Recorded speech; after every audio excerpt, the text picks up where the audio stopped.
Hello, I'm Charles Haskell, medical oncologist, ethicist, teacher, and photographer. Welcome to my vlog where I tell stories that have informed my life. Today's story is about business ethics and how I became a professional ethicist. Up until the late 1990s, the VA obtained all of its funding from Congress, but the VA was always underfunded.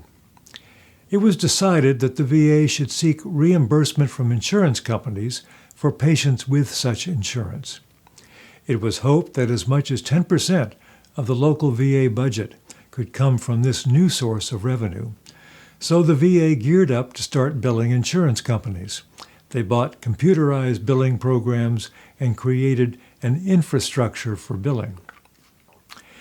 The Sepulveda VA clerical staff were put in charge of billing at that institution. They had a computerized billing system that automatically billed insurance companies when a patient had insurance. Unfortunately, some clerks found it easier to indicate a person was there than to count them as absent when they didn't show up for an appointment. Many veterans are insured by AARP, which received and paid for many thousands of dollars in medical bills for patients who were never seen. When their patients were informed of these payments, AARP discovered that the VA had been paid for visits that had never occurred. AARP then sued the VA for reimbursement for these false claims. After the Civil War, because of false claims for goods and services during the war, Congress passed the False Claims Act of 1865. This called for a fine that was triple the amount of the false claim. In view of this law, the VA was at risk of a massive fine for having issued false claims when it started billing insurance companies for patients who were not seen. As part of a negotiated settlement of false claims nationally, the VA agreed to establish compliance programs staffed with compliance officers to prevent false claims in the future. Among the tasks of compliance officers was to be sure that every insurance company bill was based on a detailed physician visit and note in the medical record. At that time, I was unique among the VA staff in having provided private patient care in both the Department of Surgery and the Department of Medicine at UCLA, with two different billing systems, as well as serving as a clinical ethics leader at the VA.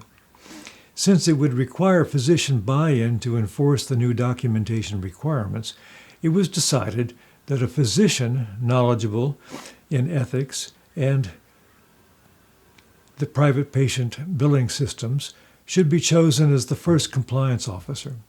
Based on my experience, I was offered the job. In episode number 28, I described my epiphany that my VA patients were indeed my patients and not just patients of the house staff.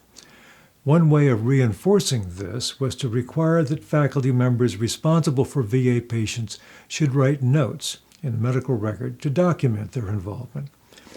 At that time, the usual practice for faculty was to write a single note after a patient was admitted, and rarely any other notes during the patient's hospitalization. I realized that requiring notes for billing would have the additional benefit of making the faculty feel more responsible for their patients. I therefore accepted the job as Chief Compliance Officer. My primary charge was to improve documentation for billing purposes. My goal was to improve documentation to improve patient care. By the time I retired in 2003, I believe we had achieved both objectives. On the medical service, we improved inpatient documentation from an average faculty note of 1 or 2 per month to a note every other day. This represents a 15-fold increase in documentation. This completes my story of how I became involved in business ethics and how we use that to improve patient care at the VA. Thanks for watching. Goodbye.